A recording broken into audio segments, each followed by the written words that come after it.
Okay, what we have here is the infamous Weber fuel pressure regulator. This particular one is off of Ferrari F40. The Weber fuel pressure regulator is no longer supplied.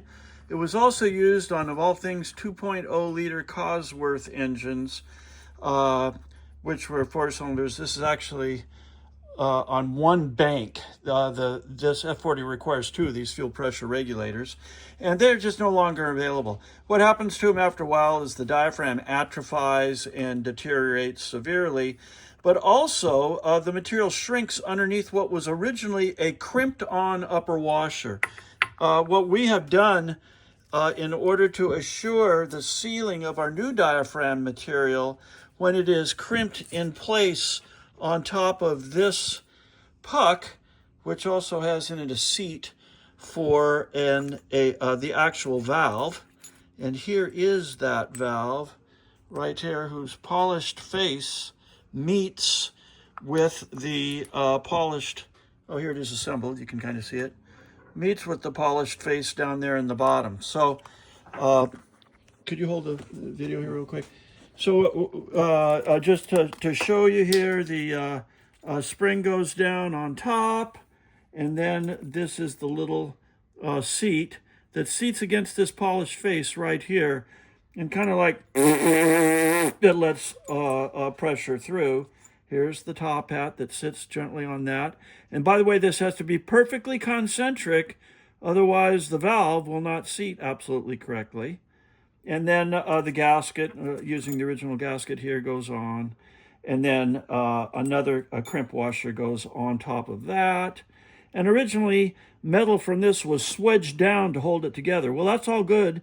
But when the material shrinks underneath, it's no longer swedged to the correct tension. So we use a Bellevue washer on top of this that not only locks on there permanently, but also maintains a constant pressure on the diaphragm. So even if the diaphragm leak were to shrink in the future, it still maintains that crush pressure.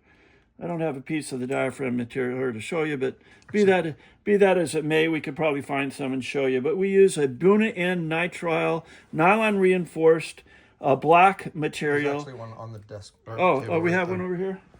All right, that we have cut specifically for this application. We've used this on thousands of vacuum advances and other units. It works out very well.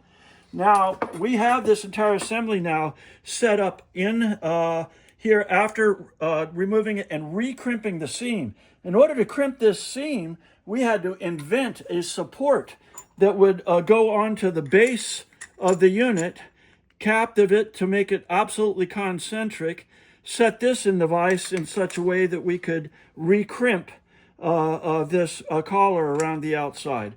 Now, Matt has just sealed this adjustable screw, which, by the way, has a tamper-proof aluminum puck on it normally that we have to remove by drilling a hole in it and screwing it in and popping it out. This allows us the perfect adjustment to 3 bar, which is about 42 and a half. 43 and a half. 43 and a half PSI. Now, this particular screw has to be sealed against vacuum, and we use VC3 threadomate, which is also used in carburetor mixture screws to keep them from putting false air in. So, I got the ball bearing. Okay, so we're going to drop the ball bearing in, which, of course, seats in the top of this cup, and the end of the set screw accommodates that ball bearing set in there. So he's just put that in. Now we're going to screw this in, and I'm not going to screw it all the way in because we're doing a pressure check right now.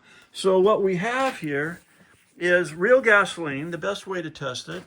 We have a high pressure CIS fuel injection pump here that we adjust by voltage to be the exact pressure needed, which is how many pounds of pressure? 6 bar, which is about 87 PSI. 6 bar, which is about 87 PSI. So are we ready to go, Matt? Yeah, I'm going to turn it on. Okay, we're putting the power on.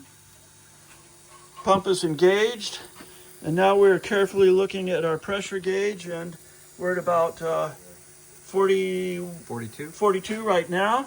So Matt's going to go ahead and make the adjustment. And let me look at it so I can see what I'm doing here.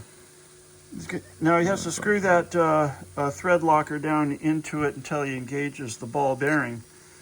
But and also, of course, F40 fuel pumps have been replaced through the years with other fuel pumps.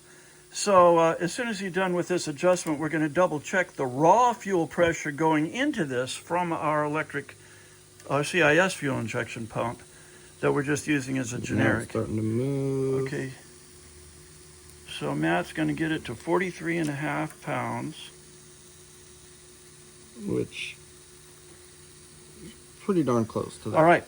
Now, also, Matt's going to check the pressure of the original fuel pump, of our fuel pump, which should be about 93. Oops. Yeah. I'm going to pinch that Okay, off. pinch this off, and that will give us the raw fuel pressure coming out of this pump. And you're right at what? It's actually slightly high. I'm going to adjust it down a little. You're going to adjust it down by adjusting the voltage down on the unit. Pressing again, and it's pretty good. It's just under 88, so 87. right. So excellent. And We now- have confirmed that it is the correct F40 fuel pump pressure.